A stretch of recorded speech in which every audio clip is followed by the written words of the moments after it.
L'intitulé du message ce matin, c'est l'importance de la communion. Amen. L'importance de la communion. Et ce qui est pas si surprenant que ça pour nous, enfants de Dieu, c'est que Dieu prépare le terrain. Dieu prépare nos cœurs à travers la louange. Dieu prépare nos cœurs dans les temps de prière, dans les temps d'intercession. Dieu prépare nos cœurs pour la parole aussi qui sera apportée. J'ai entendu également pasteur, lorsqu'il a prié, il a dit, on est enfant de Dieu, on est la famille de Dieu. Amen. On est une famille. J'ai plusieurs textes, donc vous pourrez, n'hésitez pas à prendre des notes aussi. On va commencer par Jean, chapitre 17, le premier verset, donc verset 13. Jean, chapitre 17, verset 13. Jésus dit ceci, « Et maintenant, je vais à toi. » Donc Jésus, il prie au Père, il dit, « Je vais à toi, et je dis ces choses dans le monde, afin qu'ils aient en eux ma joie parfaite. » Afin qu'ils aient en eux ma joie parfaite. Donc on va continuer à partir du verset 20 à 26. Et si vous êtes pas si fatigué que ça, je dirais, je vous invite à vous lever. Et on va lire ces versets. Jean 17, 20 à 26. Jean chapitre 17, 20 à 26.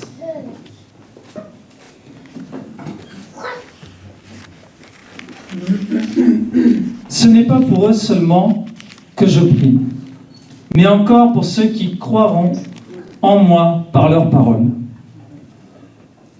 On peut avancer. Afin que tous soient un, comme toi, Père, tu es en moi, et comme je suis en toi, afin que eux aussi soient un en nous, pour que le monde croie que tu m'as envoyé. Je leur ai donné la gloire que tu m'as donnée, afin qu'ils soient un comme nous sommes un. Moi en eux et toi en moi, afin qu'ils soient parfaitement un, et que le monde connaisse que tu m'as envoyé, que tu les as aimés comme tu m'as aimé. Père, je veux que là où je suis, ce que tu m'as donné soit aussi avec moi, afin qu'ils voient ma gloire, la gloire que tu m'as donnée, parce que tu m'as aimé avant la fondation du monde. Verset 25. Père juste, le monde ne t'a point connu, mais moi je t'ai connu, et ceux-ci ont connu que tu m'as envoyé. Je leur ai fait connaître ton nom, je le leur ferai connaître, afin que l'amour dont tu m'as aimé soit en eux, et que je sois en eux. Amen. On va continuer encore avec deux autres passages. Matthieu 18, verset 20. Matthieu 18, verset 20. C'est Jésus qui dit, « Là où 2 ou 3 sont assemblés en mon nom, je suis au milieu d'eux. » Là où 2 ou 3 sont assemblés en mon nom, je suis au milieu d'eux. Et encore dans Acte 2, versets 42 à 47. Acte chapitre 2, versets 42 à 47. Ils persévéraient dans l'enseignement des apôtres, dans la communion fraternelle, dans la fraction du pain et dans les prières. Verset 43. La crainte s'emparait de chacun et il se faisait beaucoup de prodiges et de miracles parmi les apôtres. Tous ceux qui croyaient étaient dans le même lieu et ils avaient tout en commun. Ils vendaient leurs propriétés et leurs biens et ils en partageaient le produit entre tous, selon les besoins de chacun. Ils étaient chaque jour tous ensemble, assidus au temple. Ils rompaient le pain dans les maisons et prenaient leur nourriture avec joie et simplicité de cœur, louant Dieu et trouvant grâce auprès de tout le peuple. Et le Seigneur ajoutait chaque jour à l'Église ceux qui étaient sauvés. Amen. Je vous invite à reprendre place. Amen. Alors si je vous pose une question en disant, voilà, quel est le lien entre tous ces versets?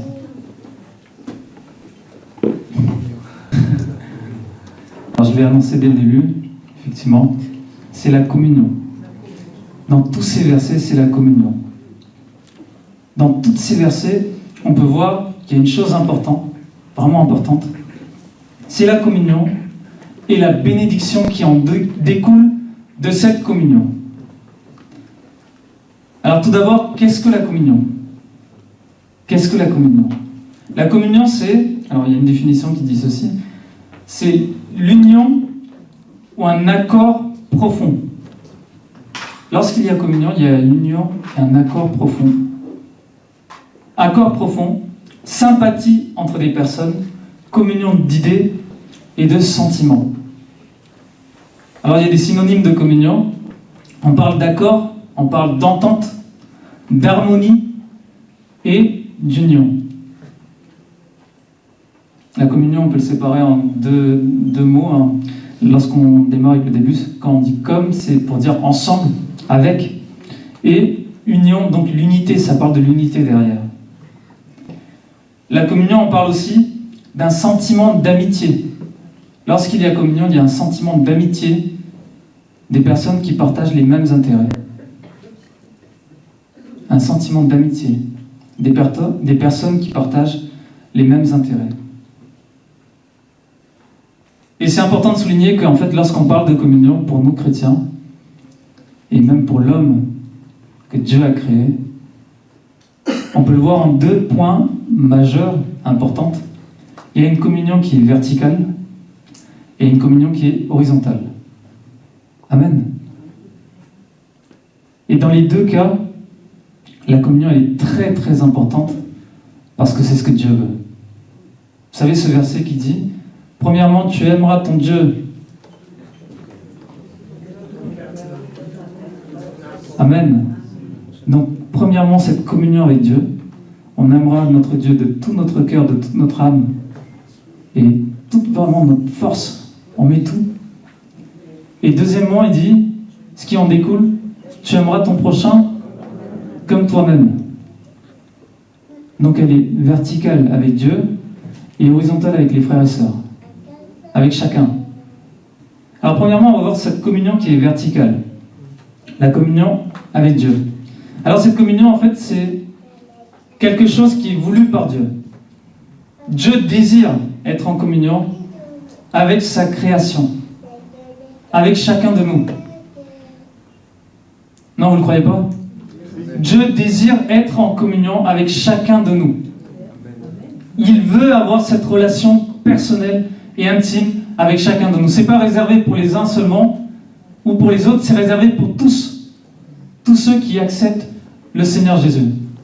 Dieu veut cette relation personnelle. Dans la Bible, en fait, il y a plusieurs exemples de personnes qui étaient en communion avec le Seigneur. On peut parler de Adam, premièrement, lorsque Dieu lui dit vraiment les consignes en disant « marche comme ça, fais comme ça, regarde ces arbres. Tu as le choix, mais fais le bon choix. » Dieu est là pour le guider aussi, mais il lui a laissé le choix. Dieu reste en communion avec Adam, avec Caïn aussi. Vous savez, lorsque Caïn était en colère contre son frère, Dieu ne l'a pas abandonné. Dieu est venu le voir pour l'encourager, en disant « résiste, tiens bon, tu risques de tomber, ne te fais pas avoir, tiens bon. » Il l'a encouragé. Caïn a pris sa décision, il a fait son choix. Mais Dieu était là, Dieu l'a encouragé. On parle de Enoch qui marche avec Dieu, qui a eu cette communion avec le Seigneur. Il a marché avec Dieu. Et Dieu l'a enlevé. La marche avec Dieu. On parle de Abraham, Genèse 17. Genèse chapitre 17, verset 1. L'Éternel apparut à Abraham et lui dit, il lui parle, il lui donne des consignes. Et parce qu'Abraham a eu cette communion avec Dieu, il y a une bénédiction qui en découle. Amen. La bénédiction pour Abraham, c'est « Je ferai de toi une grande nation ». Il a béni sa femme. Il a dit « Il y aura une grande nation en toi ». Et Dieu scelle une alliance avec Abraham. Et Dieu désire cette communion avec chacun de nous. Dieu bénit également Jacob. Jacob, celui qu'on appelait le voleur. Celui qu'on appelait le trompeur, celui qui a trompé. Dieu était en communion avec lui. Dieu ne l'a pas laissé dans son état, dans sa situation. et Dieu l'a béni. On parle même de cette lutte avec Dieu. Il y a cette communion, cette lutte avec Dieu, et Dieu l'a béni.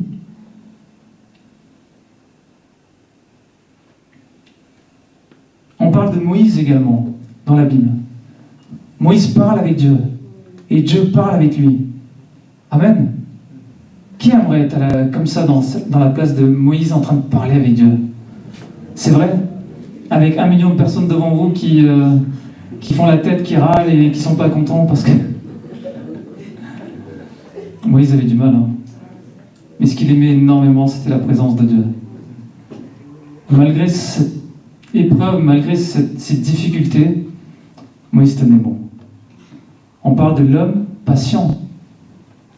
La communion avec Dieu. Dieu parle avec Moïse. Dieu parle avec Élie.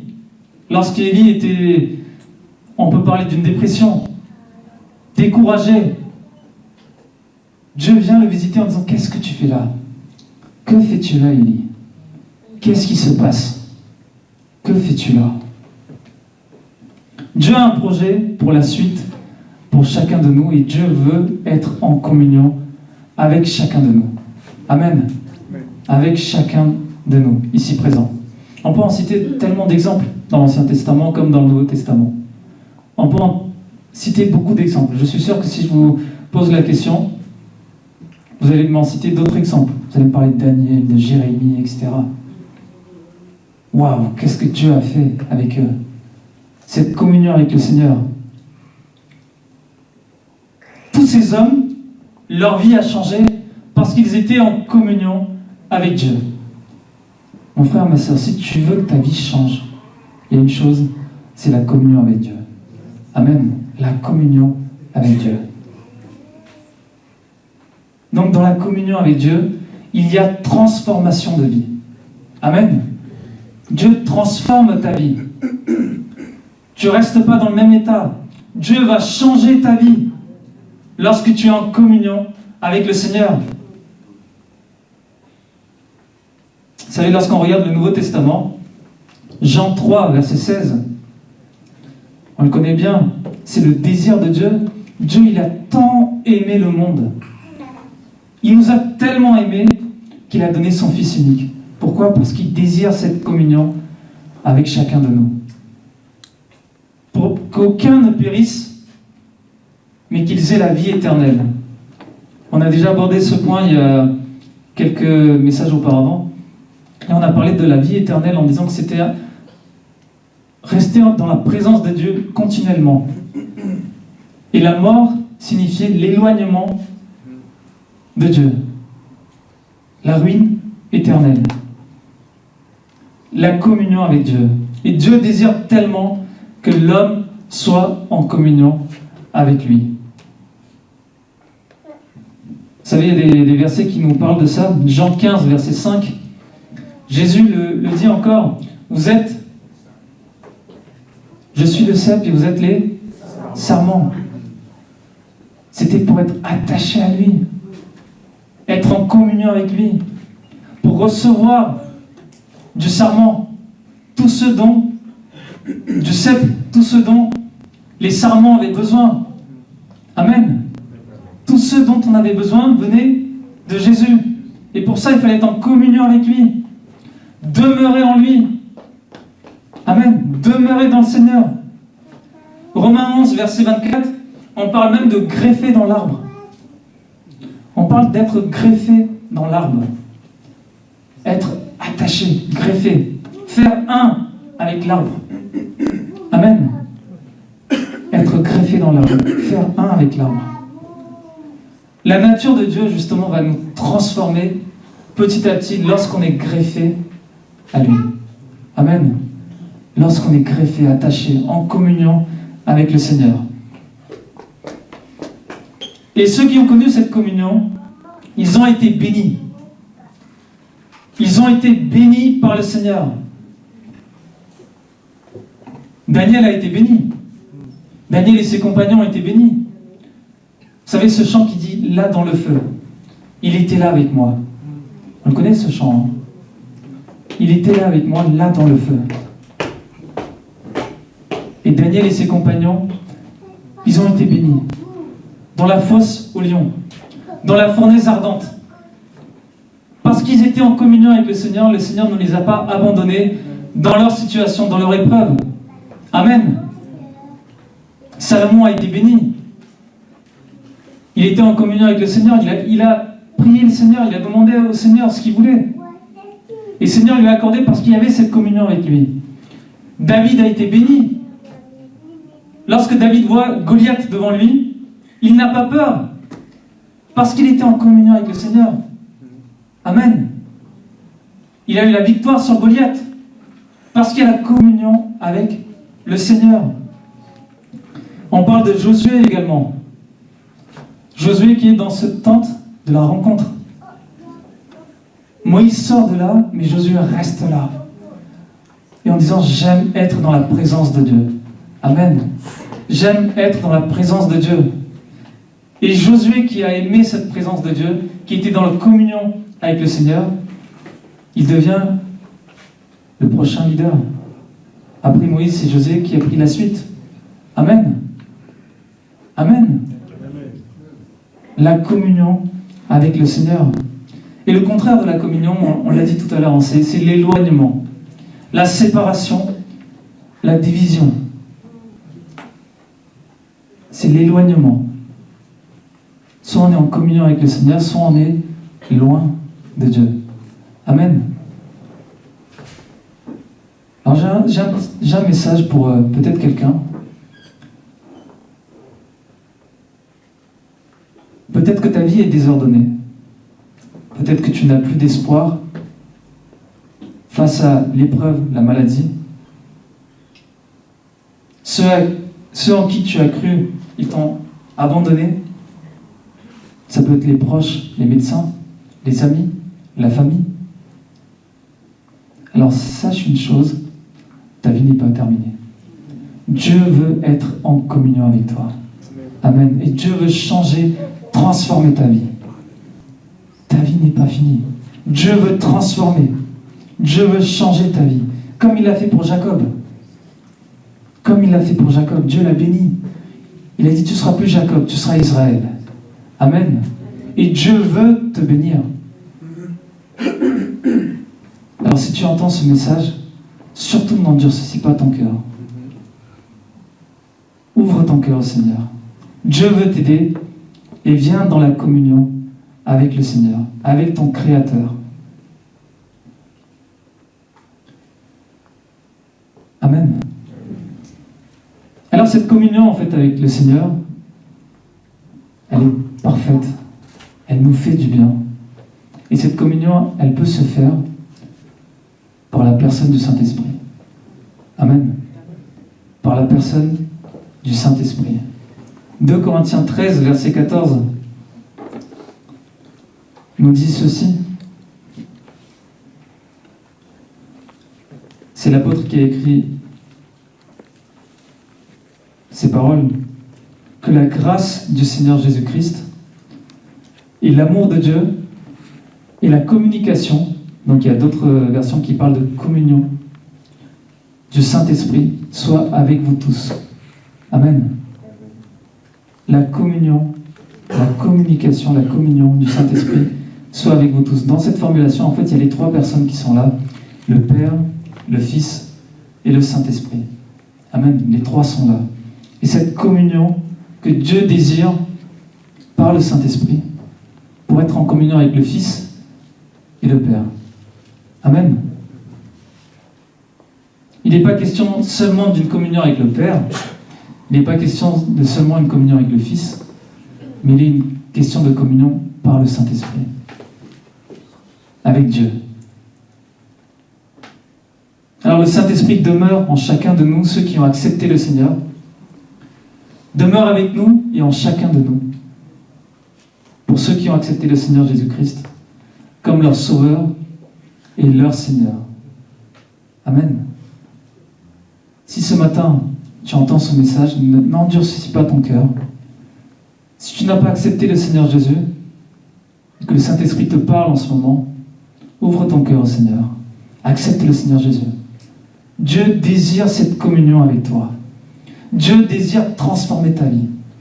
Dieu veut faire un avec toi. Amen. Dieu veut faire un avec toi. Alors premièrement, il y a cette communion qu'on a dit, verticale, avec Dieu. Aimer notre Seigneur de tout notre cœur et être en relation personnelle et intime avec lui. Et deuxièmement, il y a un autre point qui est important aux yeux de Dieu, c'est la communion qui est horizontale, la communion fraternelle. Amen. La communion fraternelle. Pourquoi la communion fraternelle? On l'a lu tout à l'heure, là où 2 ou 3 sont réunis en son nom, Jésus est là. Amen. Lorsque 2 ou 3 sont unis au nom de Jésus, Jésus est là. L'Esprit de Christ est là. Amen. Dieu est là. Lorsqu'on est réunis en son nom.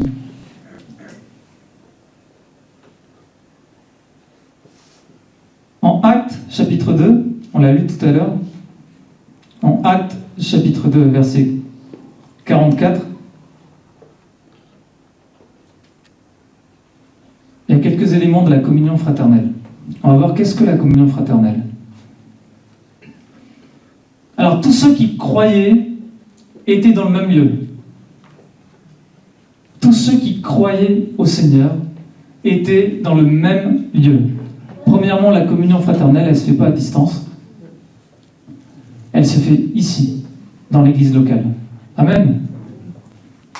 S'il y a maladie, s'il y a quelque chose qui nous empêche parfois d'être là, ça peut arriver.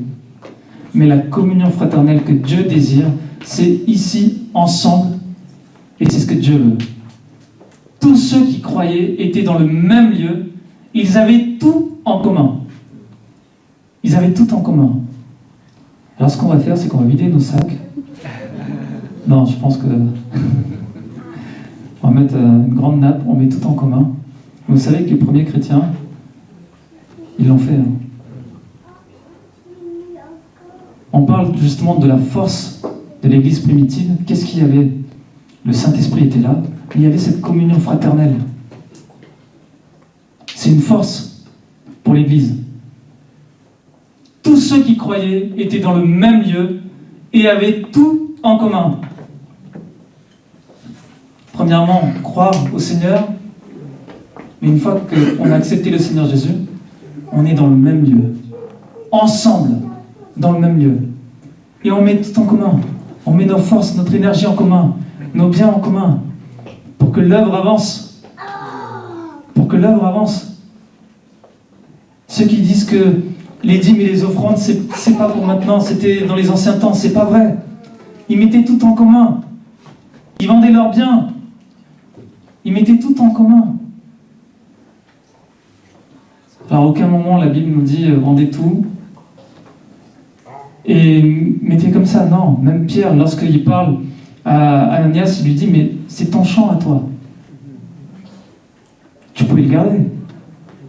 Mais tu as voulu donner une part. Et par contre, attention à ne pas mentir au Saint-Esprit. Amen. Donc à aucun moment, l'Église encourage les chrétiens en disant vendez tout et mettez tout ici. Non, c'est pas ça. C'est ceux qui en avaient le plus donner à ceux qui en avaient le moins. Amen. Ceux qui en avaient le plus donner à ceux qui en avaient le moins, ceux qui étaient dans le besoin. Verset 45. Ils vendaient leurs propriétés et leurs biens, et ils ont partagé le produit entre tous, selon les besoins de chacun.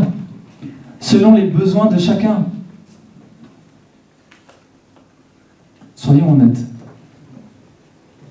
Si le Seigneur nous dit de faire ça, qui est partant? Et ils l'ont fait, les premiers chrétiens. Ce zèle pour le Seigneur, la communion fraternelle, l'amour pour son prochain, lorsqu'on voit son prochain dans le besoin. Vous savez, on est un peu dans cette vie métro, boulot, dodo. Chacun pense à soi, sa vie, ses problèmes, sa situation. Et on n'a pas le temps pour les autres. On aime le Seigneur, mais on n'a pas le temps pour les autres. Moi, je suis dans la joie quand on me dit « Allons, allons à la maison de l'Éternel ». Et là, on dit « là sont réunis. Amen. On le chante, on aime bien, mais est-ce qu'on le vit? Mon frère, ma soeur, ce chant, ça parle de la communion fraternelle également. On aime chanter ce chant, mais est-ce qu'on le vit? Est-ce qu'on le vit réellement? Est-ce que réellement, lorsqu'on est là, il y a cette communion fraternelle? Est-ce qu'on recherche cette communion fraternelle? Est-ce qu'il y a ce sentiment d'accord, d'entente, d'harmonie, de sympathie, d'amitié? Pour vous dire honnêtement, ça me fait mal au cœur. Vraiment.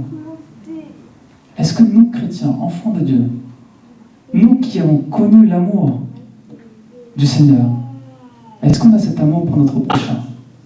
Réellement? On n'a pas le temps.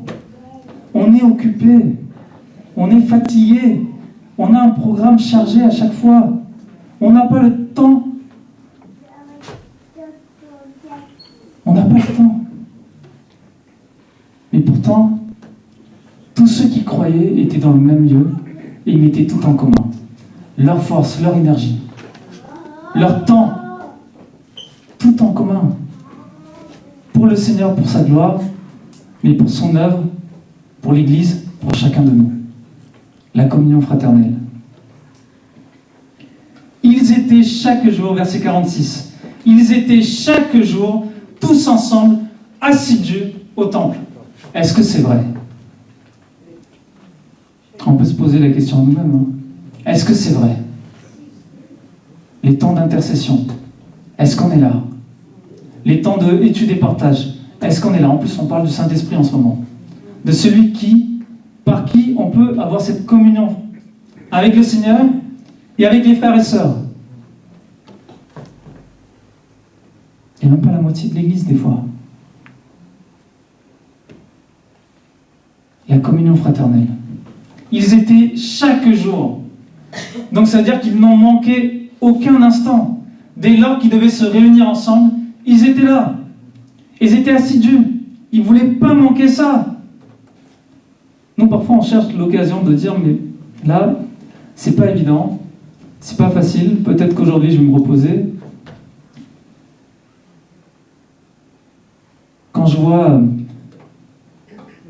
l'effort que font chacun, justement, pour préparer les différents temps, je parle par exemple des réunions de jeunesse, les jeunes, l'effort que font les responsables de jeunes, pour avoir cette communion fraternelle avec vous, avec chacun, les uns les autres.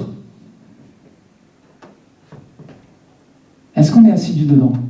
Est-ce qu'on recherche cette communion fraternelle? On se sent plus concerné par ça.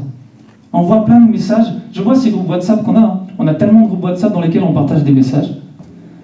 Aucune réaction parfois. Parfois c'est génial, c'est bien, mais on ne vient pas. Vous savez, ce pouce qui arrive ou qui ne vient plus, parce qu'on est fâché, parce qu'on est en désaccord, il n'y a plus cette harmonie, il n'y a plus cet accord profond. L'objectif, c'est Dieu. L'objectif, c'est Dieu, c'est le Seigneur, c'est l'Église, c'est son œuvre. Je veux que chaque parent ici présent, c'est pas juste une affaire pour les jeunes, mais que les parents aussi soient conscients de ça. Encouragez vos jeunes. Encourageons-nous déjà, premièrement, mais encourageons aussi nos jeunes à rechercher la communion fraternelle. Amen. Qu'est-ce qu'on veut pour l'Église pour demain? Si nous, on n'est pas là, que vont devenir les jeunes? Quel exemple, quel témoignage pour eux? Ils étaient chaque jour, tous ensemble, assidus au temple. Ils rompaient le pain dans les maisons, prenaient la nourriture avec joie et simplicité de cœur. C'était tellement simple, tellement bien.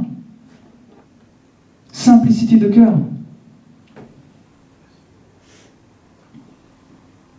Alors, il ne peut pas y avoir de communion fraternelle, selon la Bible, comme on l'a lu, si on ne croit pas au Seigneur. Tous ceux qui croyaient étaient dans le même lieu. Tous ceux qui croyaient au Seigneur étaient dans le même lieu. Il n'y a pas de communion fraternelle avec d'autres personnes. La communion fraternelle, c'est entre les frères et sœurs dans la famille de Dieu. Amen. Dans la famille de Dieu.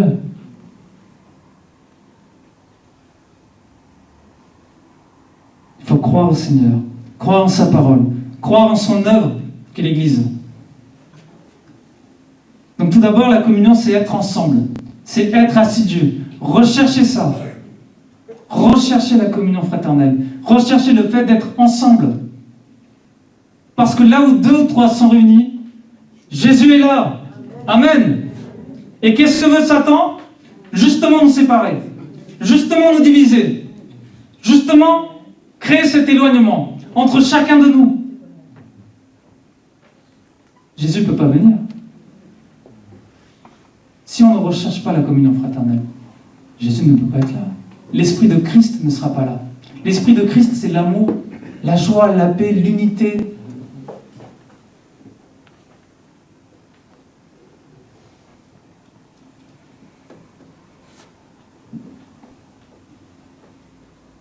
Alors c'est important en fait de prier pour ceux qui ne sont plus là, dans notre assemblée. On ne va pas les regarder ailleurs, à droite, à gauche. On va regarder en nous déjà, notre église, notre assemblée locale. C'est important de prier pour ceux qui ne sont plus là. Ceux qui se sont éloignés de Dieu. Ceux qui sont détournés de sa parole. Ceux qui se sont éloignés parce qu'ils sont peut-être blessés. Parce qu'ils sont peut-être frustrés. Parce qu'ils sont peut-être en désaccord. Ils tombent dans le piège. Ils tombent dans le piège de Satan. Satan, c'est qui? C'est celui qui divise. C'est celui qui détruit. C'est celui qui désunit. Le Saint-Esprit veut unir chacun. Et Satan veut séparer chacun. Vous savez, il y a une histoire qu'on raconte en Inde. On parle, et je pense que je vous l'ai déjà raconté à maintes reprises, mais c'est bien de le rappeler. Il y a un champ, en fait, où il y avait 5 vaches qui étaient ensemble. Et là, il y a un lion qui rôde autour en disant « j'ai faim, je vais attaquer ». Mais tant qu'ils étaient unis comme ça, en fait, ils ne pouvaient pas venir à côté. Parce que dès qu'ils venaient à côté, ils étaient tous contre lui. Les 5 devant le lion. Il ne pouvait rien faire. Alors l'idée, c'était quoi pour lui? Comment il pouvait attaquer? Il fallait séparer. Il fallait séparer ce troupeau. Il fallait séparer. Alors il va faire comment? Il va voir le plus faible, celui qui est peut-être déjà attaqué, en allant le toucher. En lui donnant des petites choses, en disant « Regarde, t'as vu comment l'autre s'est comporté? T'as vu ce que lui il a fait? T'as vu ce que ton leader a fait? T'as vu, on t'a pas écouté. » Et là, qu'est-ce que la vache elle a dit? Mais c'est vrai. Ah ouais. J'ai aucune importance, je suis négligé ici. On ne m'écoute pas. On me méprise. Je ne peux pas être là. Et qu'est-ce qui se passe? Cette vache, elle s'est éloignée de ce troupeau. Je vous laisse deviner la suite. Il n'en restait plus que 4. Il n'en restait plus que 4 dans les 5. Mon frère, ma sœur, ceux qui s'éloignent, ceux qui se laissent envahir par toutes ces pensées, ils sont au proie dans les mains de Satan. Et Satan est en train de jouer avec toutes les pensées, toutes les choses qui peuvent influencer, toute cette oppression qu'il peut y avoir. Et lorsqu'on n'est pas avec nos frères et sœurs ensemble, en fait, on ne peut pas lutter. On a du mal à lutter. On croit qu'on est capable de faire les choses tout seul. Mais au bout d'un moment, on voit qu'on n'y arrive pas. Comme pour ce troupeau, Satan, c'est ce qu'il veut faire dans chaque église, dans chaque assemblée. Et pour nous en particulier, ici à Morsan. Lorsqu'on recherche la communion fraternelle, Dieu intervient. Dieu bénit son église.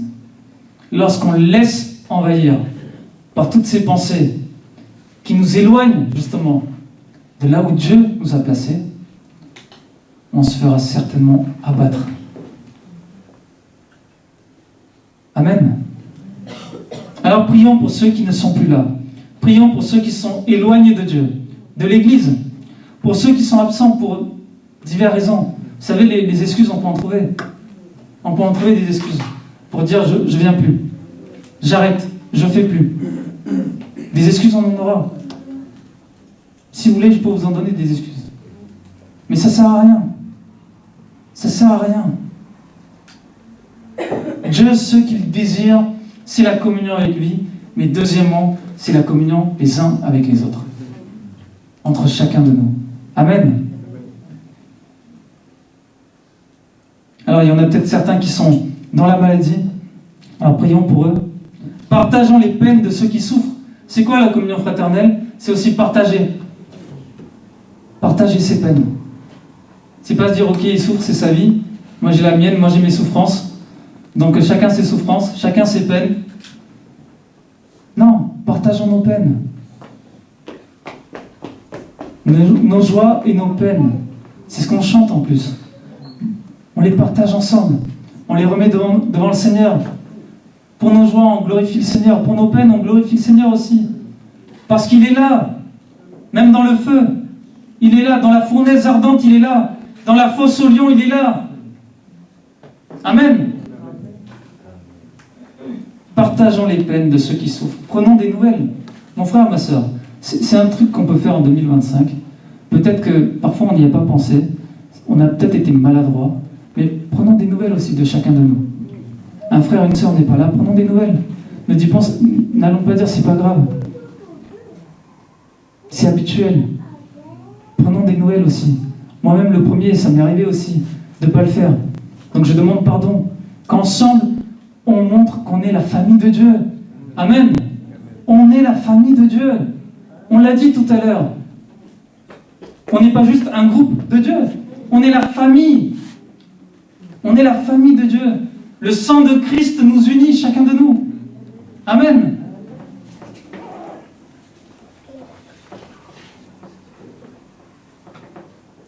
La communion fraternelle, ce n'est pas juste la fraction du pain. Le verset nous dit, il persévérait dans l'enseignement des apôtres, dans la communion fraternelle, et ensuite arrive la fraction du pain, parce qu'il y avait communion fraternelle ensemble avant. Amen. L'enseignement, la communion fraternelle, et la fraction du pain arrive. La fraction du pain arrive après. Recherchons ça. Recherchons ça. Au verset 42, c'est ce qu'on a lu. Il persévérait dans l'enseignement des apôtres, dans la communion fraternelle, dans la fraction du pain et dans les prières. Vous savez, parfois, on arrive à l'église, on ne se dit même pas bonjour. C'est quoi la communion fraternelle alors? Si on ne se dit pas bonjour. Pourtant, quand on est là, on recherche cette communion fraternelle, c'est ça. Et bien souvent, il y a un encouragement qui est donné lors des annonces en disant allez voir aussi les nouvelles personnes qui viennent, allez les saluer. C'est important, mais saluons aussi ceux qu'on connaît, ceux qui font partie déjà de la famille. On voit le frère là, on fait un petit détour comme ça en disant bon là je ne suis pas en accord avec lui. Je vais plutôt passer par là, je vais faire le tour. Ah non, lui il m'a dit quelque chose, donc je vais descendre de l'autre côté. Je dis plus bonjour, on se salue plus. Mais est-ce qu'on est la famille de Dieu ou non? C'est pas des reproches. Dieu désire que sa famille soit unie. Amen. Et c'est comme ça qu'on est puissant dans l'œuvre. Dieu peut nous utiliser puissamment. Sinon on sera faible. On sera attaqué par tous les côtés.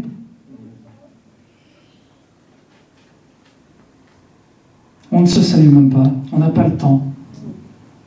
On arrive rapidement, on part rapidement, tellement on n'a pas le temps. Et lorsqu'on apprend que quelqu'un est malade, prions pour la personne. Prions pour la personne, prenons des nouvelles. Prenons des nouvelles, prions pour la personne. Encourageons-nous chacun.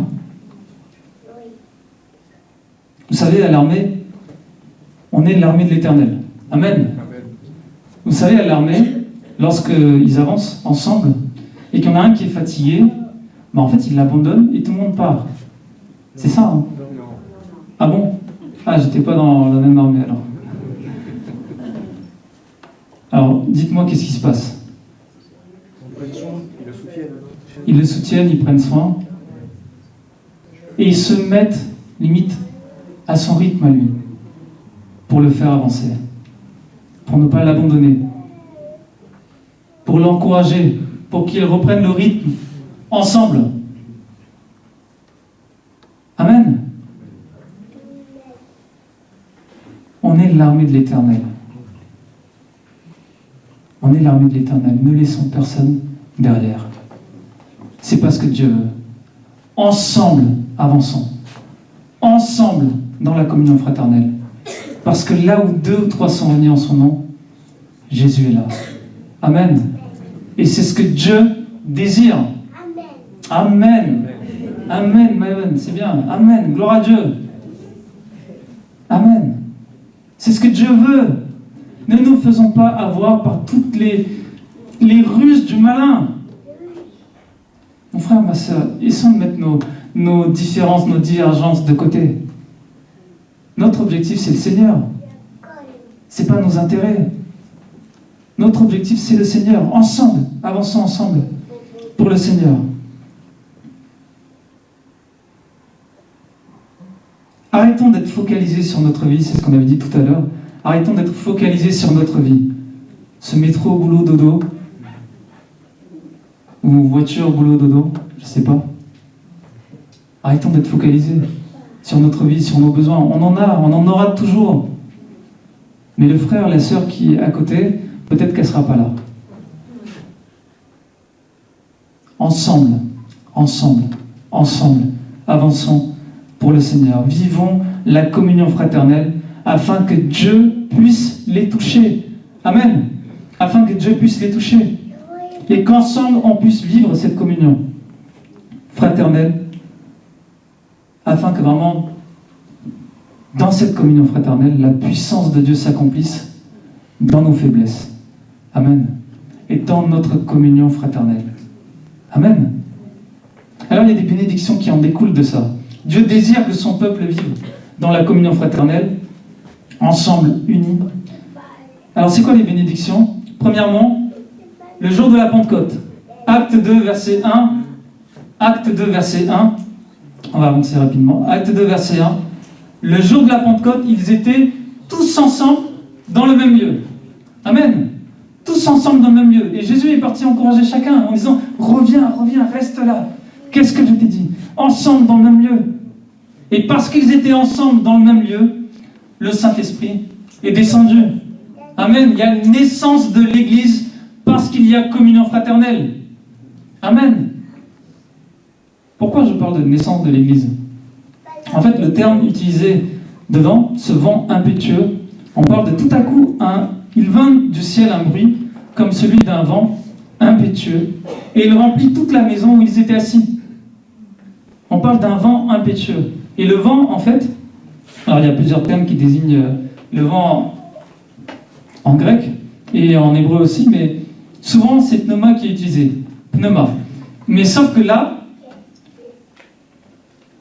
il y a, je ne sais pas si vous connaissez l'évangéliste Mario Massicotte qui en parle aussi. Vous pourrez voir ses vidéos, c'est assez intéressant. Et il dit ceci, dans ce verset, le terme qui est utilisé c'est pnoé. Alors, juste pour dire, alors c'est pas exactement ces lettres-là, un P-N-O-E, E accent. Donc pnoé.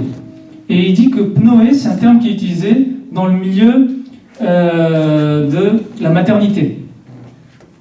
Et on parle de pnoé lorsqu'un enfant qui est dans le ventre de la maman, en fait, c'est la maman qui nourrit, etc. Mais lorsqu'il sort, il a besoin de prendre sa première respiration.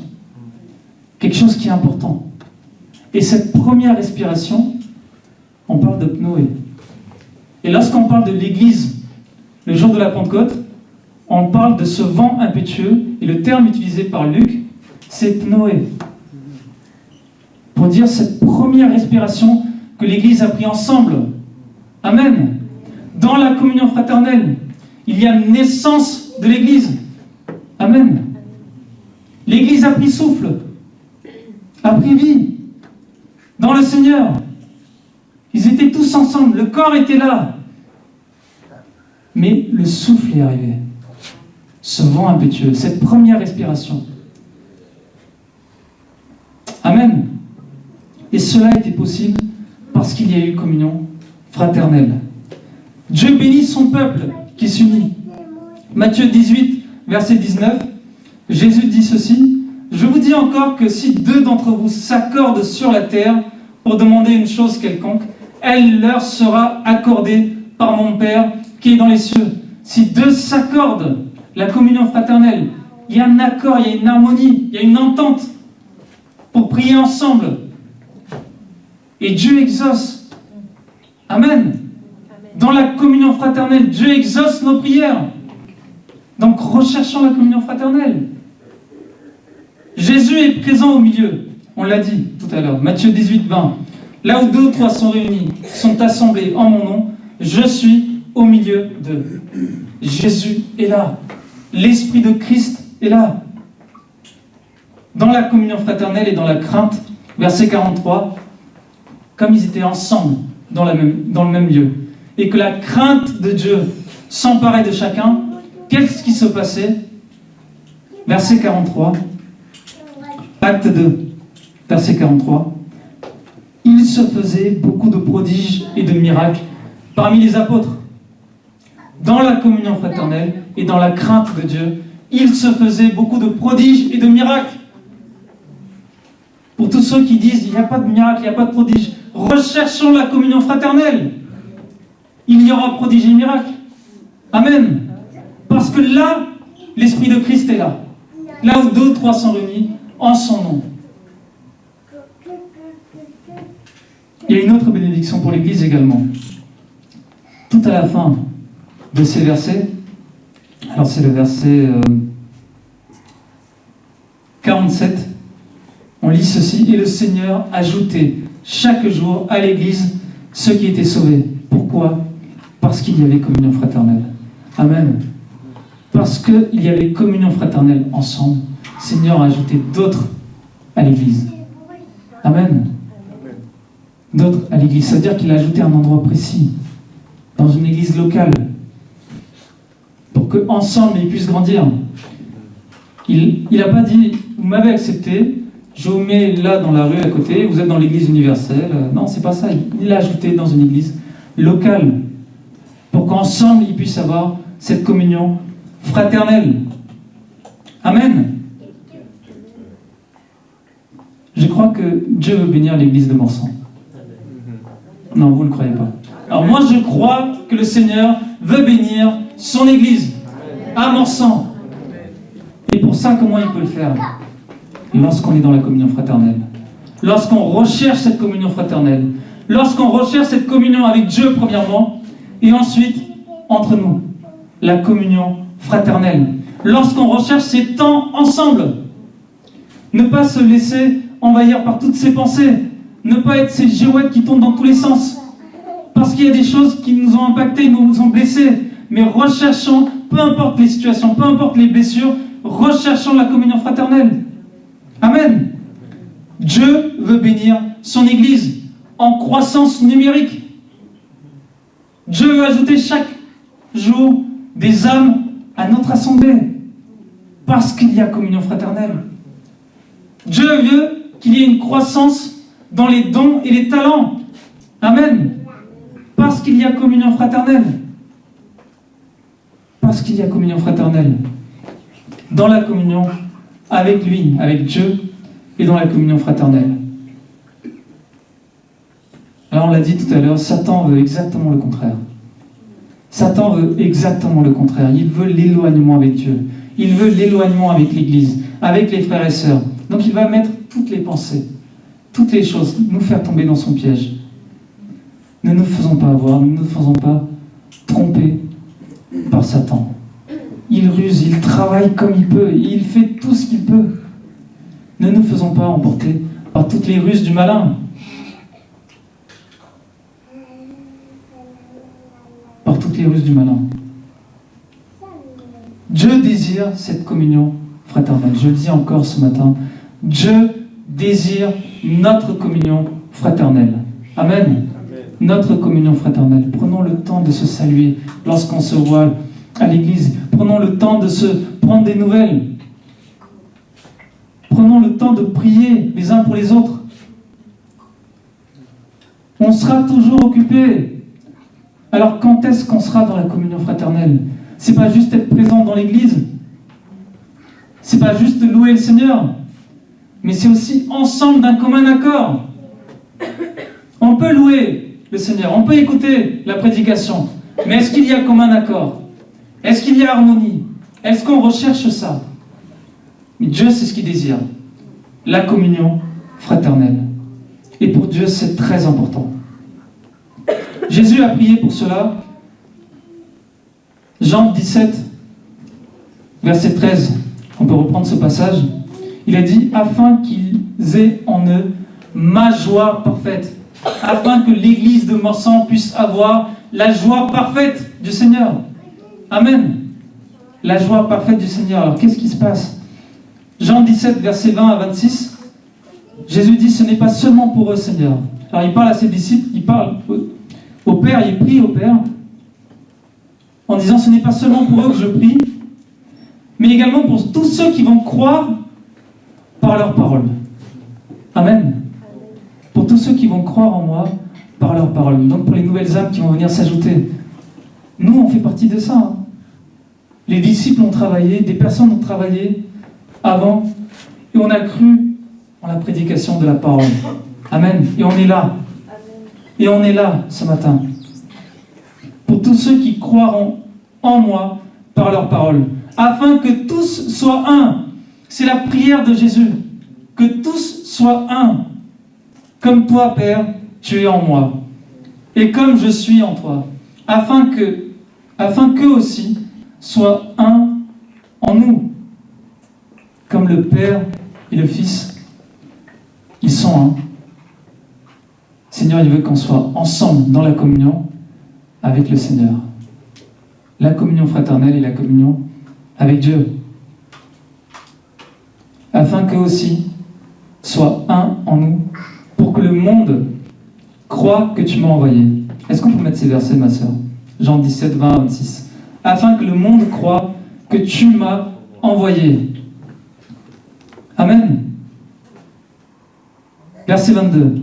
Je leur ai donné la gloire que tu m'as donnée, afin qu'ils soient un comme nous sommes un.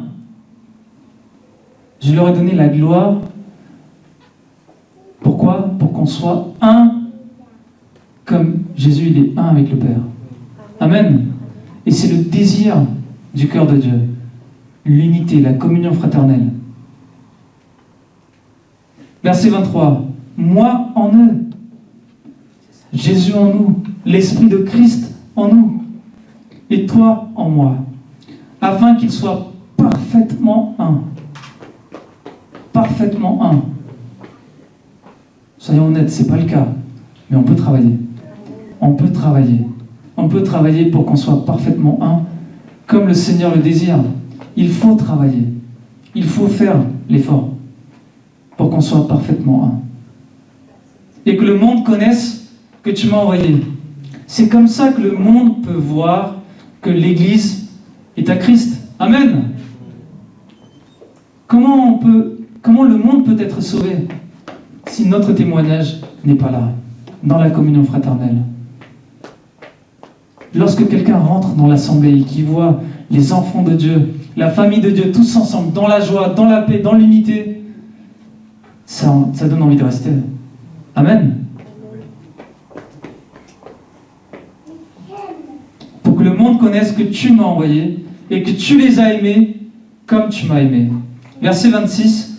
Je leur ai fait connaître ton nom et je le leur ferai connaître afin que l'amour dont tu m'as aimé soit en eux. Amen. L'amour dont tu m'as aimé soit en eux et que je sois en eux. Amen. Amen, amen, amen. Alléluia. Seigneur, ce qu'il désire, encore une fois, Seigneur, ce qu'il désire, c'est la communion. C'est la communion avec lui et c'est la communion tous ensemble, entre nous, entre chacun de nous. La communion fraternelle. On va se lever si vous êtes d'accord. On va se lever. Si vous êtes fatigué, vous pouvez rester assis. On va se lever.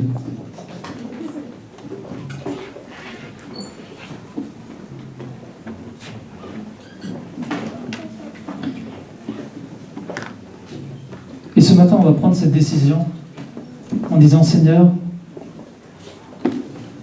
soyons honnêtes avec nous-mêmes et avec le Seigneur. Seigneur, c'est vrai que on a nos préoccupations, on a nos difficultés, on a nos soucis, nos maladies. Alors peut-être on est maladroit, peut-être qu'on n'a pas pris le temps de rechercher vraiment la communion fraternelle. Ce n'est pas juste être ensemble dans un bâtiment, la communion fraternelle. Parce que la communion fraternelle, on peut l'avoir dehors.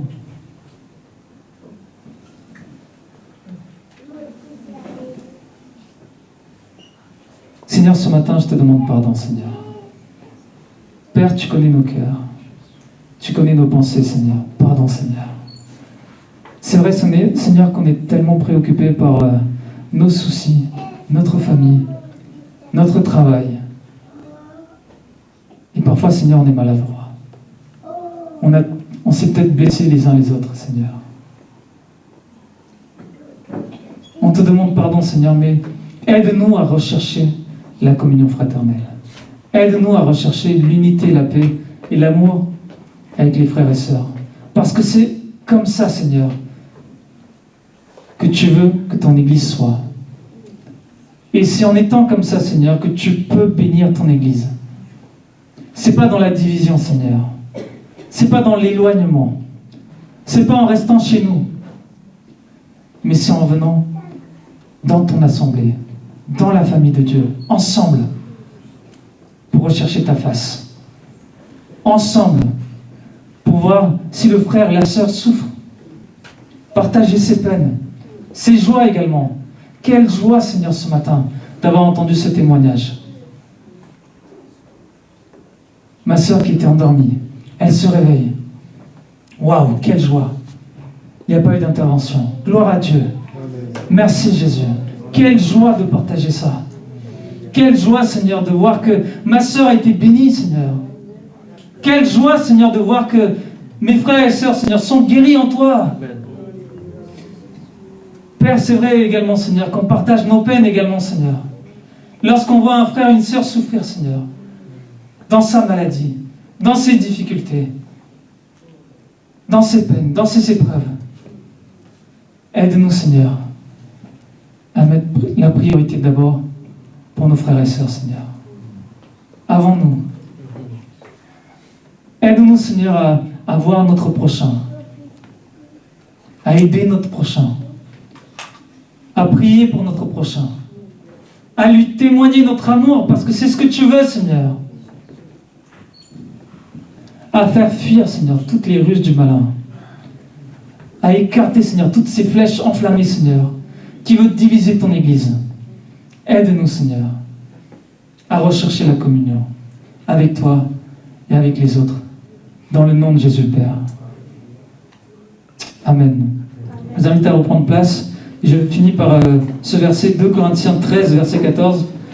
Que la grâce du Seigneur Jésus-Christ et l'amour de Dieu et la communion du Saint-Esprit soient avec vous tous. Amen. Acclamons notre Seigneur Jésus qui désire, qui veut la communion fraternelle et nous bénir. Amen.